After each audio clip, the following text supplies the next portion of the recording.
गुरुर्ब्रह्मा गुरुर्विष्णू गुरुर्देव महेश्वरा गुरुर् साक्षात परब्रह्म तस्मै श्री गुरुवे नमः. मला वाटते अंतरी त्वावसावे तुझ्या दासबोधासी त्वाबोध व्हावे.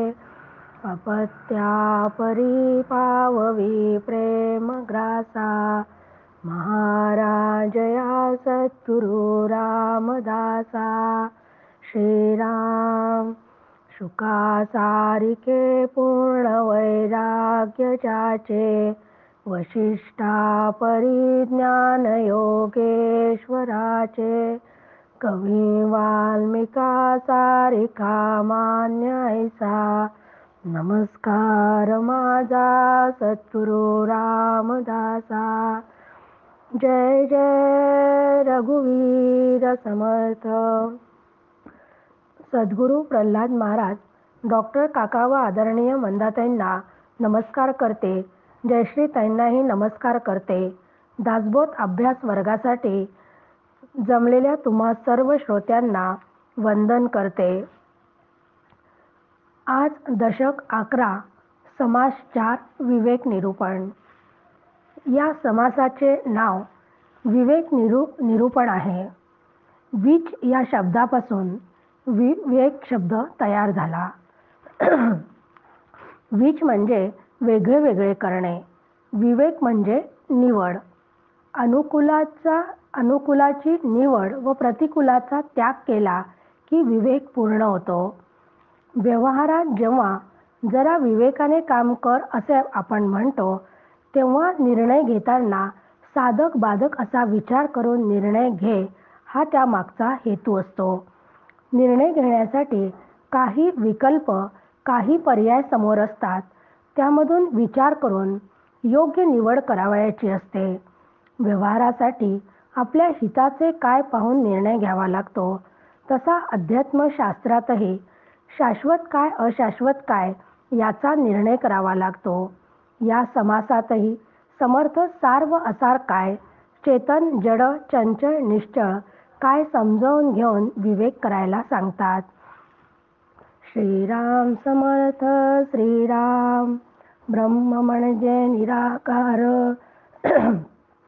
गगनासारिखा विचार विकार नाही निर्विकार तेची ब्रह्म. श्रीराम ब्रह्म म्हणजे निश्चळ अंतरात्मा तो चंचळ द्रष्ट्या साक्षी केवळ बोलिजे तया. श्रीराम तो अंतरात्मा म्हणजे देव त्याचा चंचळ स्वभाव पाळीत आहे सकळ जीव अंतरी वसोनी. श्रीराम ब्रह्म अरूप आहे म्हणजे त्याला रूपच नसल्यामुळे आकारही नाही म्हणून ते निराकार आहे.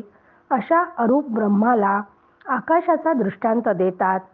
आकाशाला रूप आकार नाही परंतु आकाशाला उपाधी असल्याने ते आकारात येते.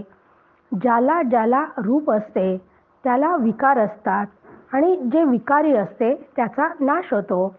ब्रह्म मात्र निर्विकार असल्यामुळे त्याचा नाश कधीच संभवत नाही. असे हे ब्रह्म निश्चळ आहे. अशा निश्चळ परब्रह्माच्या सत्तेमुळेच ईश्वर आकारात आला पण ईश्वर मात्र चंचळ आहे. चंचळ ईश्वराला परब्रह्मामुळे जीवित्व आले. या ईश्वराला समर्थ अंतरात्मा म्हणतात. सर्व जीवांचा अंतरात्माच संपूर्ण विश्वात व्यापून आहे. त्यालाच साक्षी त्यालाच द्रष्ट्या असं म्हणतात. हा अंतरात्मा किंवा ईश्वरच सर्व जडचेतनामध्ये व्यापून आहे. तोच आपल्या अधिष्ठान असलेल्या ब्रह्माच्या सत्तेने संपूर्ण जीवसृष्टी चालवतो. चंद्रसूर्य दररोज वेळेवर उगवतात व आपापली कार्य अविरतपणे करत असतात. सर्व जीवांच्या या अंतरात्म्यामुळेच सर्व हालचाली व्यवहार सुरू असतात.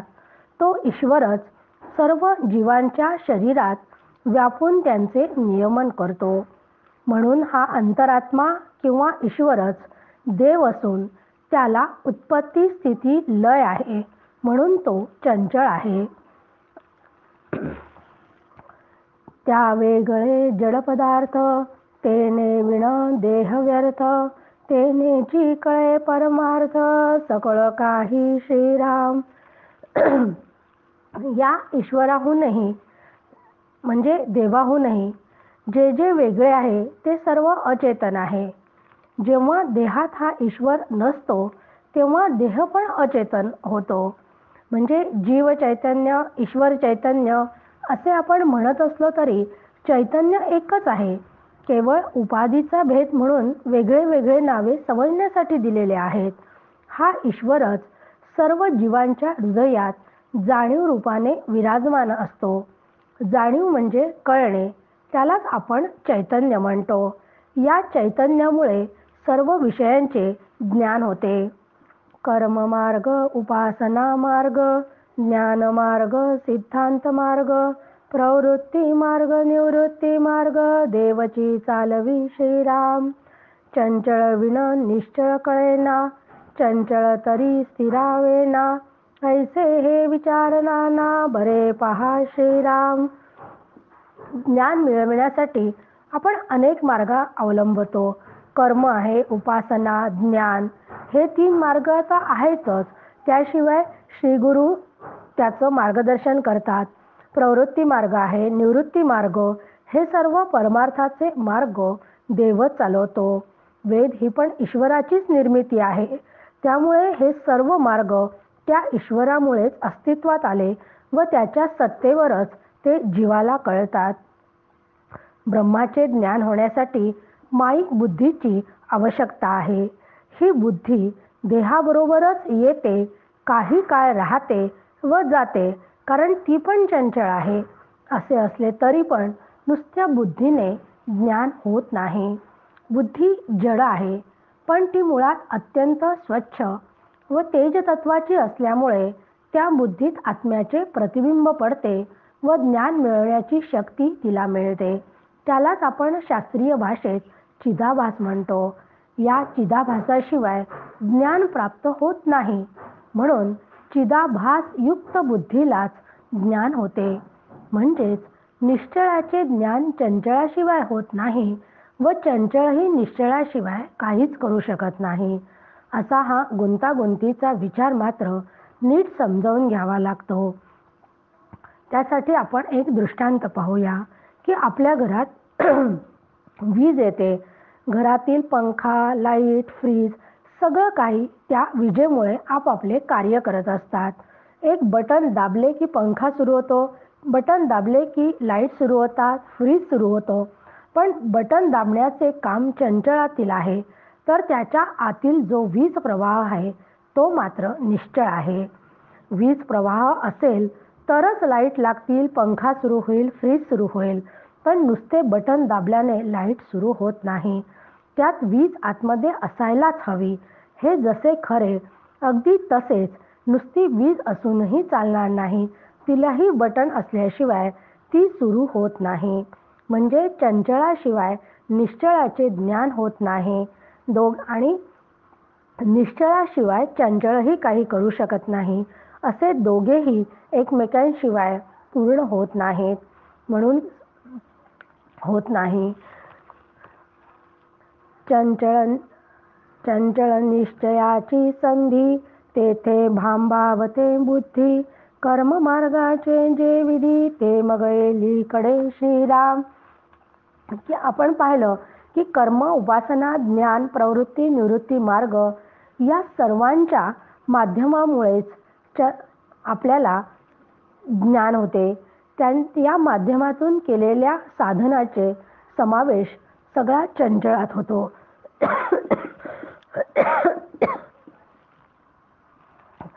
कारण हे सर्व माईक आहे.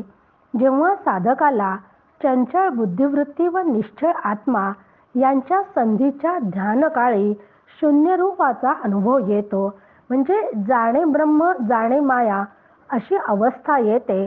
म्हणजे तो ब्रह्मही जाणतो आणि मायाही जाणतो अशी अवस्था येते. त्या स्थितीला शून्याचा अनुभव म्हणतात. पण तेथेही बुद्धिवृत्ती शिल्लक असते. पण साधकाला हेच ब्रह्म असे वाटले तर बुद्धिवृत्ती तेथेच अडकून पडण्याची शक्यता असते. मग बुद्धिवृत्ती अडकणे हा अलीकडचा प्रांत आहे, तो मायेचा प्रांत आहे. तेथे जर थांबले तर आत्मानुभव कुठून येणार? देव या सकळांचे मूळ, देवास मूळ ना डाळ. परब्रह्म ते निश्चळ, निर्विकारी श्रीराम.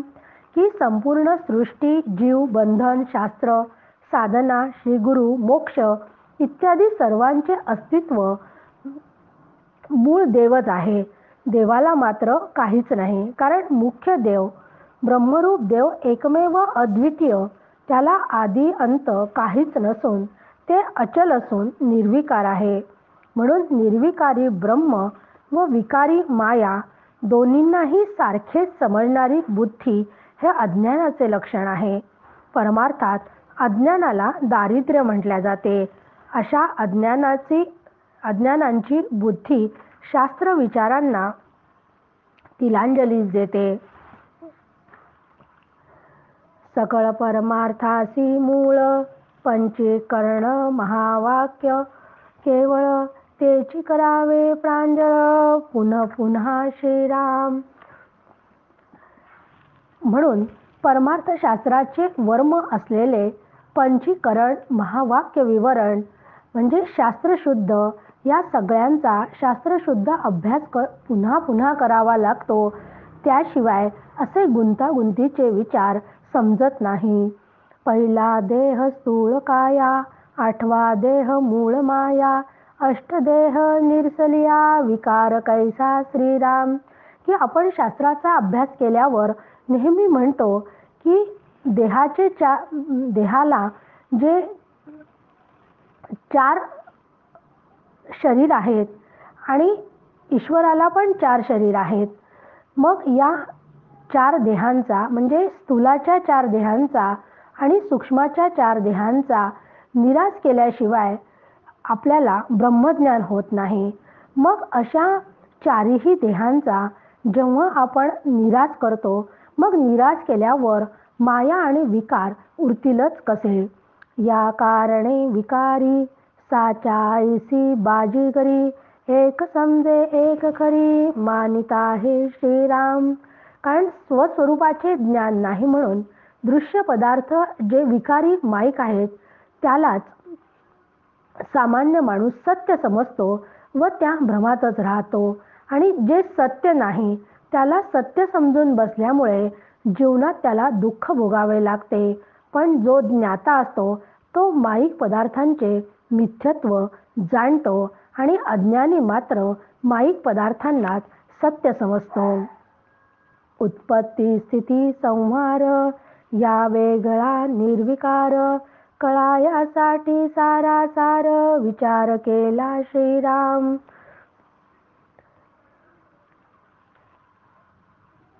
सार सार दोन्ही एक, ते कैसा उरला विवेक.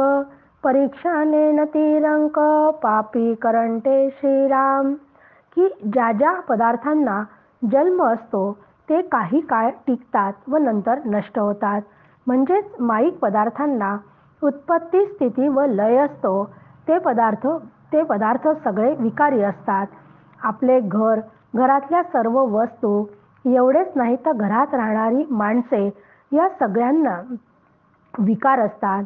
ज्या जगतामध्ये आपण राहतो ते जगही विकारी म्हणजे माईक आहे. म्हणून या सर्व विकारी जगतापेक्षा त्याहून निराळे असणारे ब्रह्म हे अजर व अमर आहे. हे समजण्यासाठी मात्र ब्रह्मसार व माया असार हे याचा विचारच करायला हवा. म्हणून सार व असार जर एकच मानले तर तिथे विवेक उरतोच कुठे? म्हणजे आपण साध्या व्यवहाराचे जर उदाहरण घेतलं तर भुईमुगाच्या शेंगा आहे समजा, तर त्या भुईमुगाच्या शेंगा वरून टर्फल आणि आतमध्ये त्याचा दाणा असतो. मग आपण काय करतो की त्यातला शेंगदाणा जो आहे तो आपण घेतो आणि त्याच्यातलं टर्फल फेकून देतो. म्हणजे शेंगामधील दाणे हे सार आहे आणि टरफल असार आहे. तसंच उसाच्या रसाच्या बाबतीतही करतो की उसाचा रस हे सार आहे आणि चिपाटे आपण बाहेर फेकून देतो ते असार आहे. हे व्यवहाराच्या बाबतीत झाले. असा विवेक तिथेही करावा लागतो. तर मग अध्यात्म विचार करताना सारासार विचाराची किती गरज असेल हो. कारण परमार्थात सारासार विचार करताना असार सोडून साराची निवड करावी असा समर्थांचा आग्रह आहे. सार व असार यांची लक्षणे जाणल्याशिवाय अशी निवड करणे शक्य नाही. मातीचा घट आहे. यात माती सार आहे व मातीपासून आकारात आलेले आकार नाम व रूप असलेला घट असार आहे. सोन्याच्या दागिन्यातही सोने हे सार आहे आणि त्यापासून घडविलेले दागिने त्यांची नावे व रूप असार आहे. आकाशाची सूक्ष्मता पण लक्षात घेतली तर सूक्ष्मता सार असून निळा रंग असार आहे. अगदी तसेच अनंत विश्वाचे मूळ माया हे सार असून दृश्य जगत असार आहे. मग हे सार बाजूला ठेवून असारात रमणारा समर्थांच्या भाषेत रंक पापी करंटा लौंद आणि आत्महत्यारा आहे असे समर्थ म्हणतात. जो एकची विस्तारला तो अंतरात्मा बोलिला नाना विकारी विकारला निर्विकारी नव्हे श्रीराम. ऐसे प्रगटची आहे आपुल्या प्रत्यय पाहे काय राहे काय न राहे हे कळे ना श्रीराम. जे अखंड होत जाते जे सर्वदा संहारते रोकडे प्रचितीस येते जनामध्ये श्रीराम. की जो एकच असून सृष्टीच्या रूपाने विस्तार पावला आहे तो ईश्वर होय. ब्रह्म निर्विकार असल्याने ते विकारी जगाच्या रूपाने विस्तार पावणे कधी शक्य नाही. हे तर शास्त्रदृष्टीने उघडच आपल्या लक्षात येते. पण त्याचा यथार्थ विचाराने निश्चय मात्र करावा लागतो. मग अशी जर शास्त्रदृष्टी नसेल तर शाश्वत काय व अशाश्वत काय याचा निवाडा होत नाही. म्हणून जे अखंड होते जाते त्याचा नाश होतो. जे होते जाते ते अखंड त्याचा अनुभव आपल्याला सगळ्यांना प्रत्यक्ष येतो आणि त्या सगळ्यांचा संहार होतो म्हणजे त्याचा नाश होतो. याचा अनुभव तुम्हा मला सगळ्यांनाच येतो.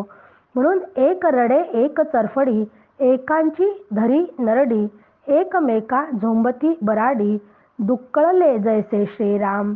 म्हणून जर सार आणि असाराचा विवेक करता येत नसेल असा जर विवेक सुटल्याचा परिणाम काय होतो तो कोणी दुःखी होतो तर कोणाला शोक होतो.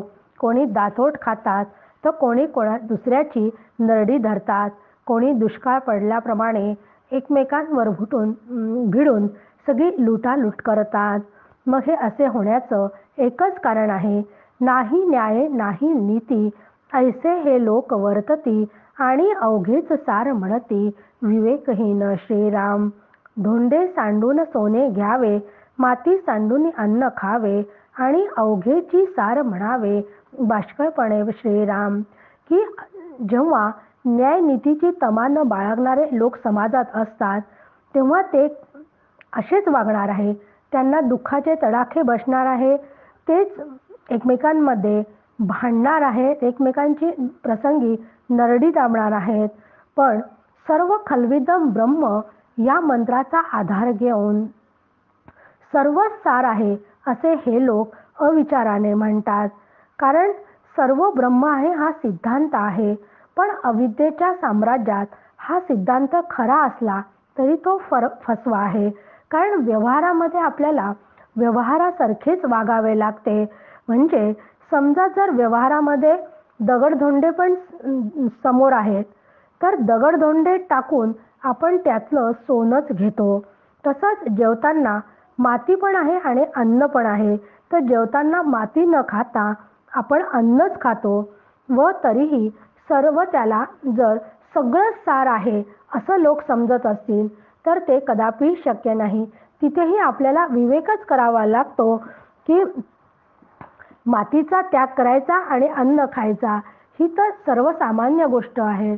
म्हणून सर्वच सार असेल तर मग दगड आणि माती का स्वीकारू नये?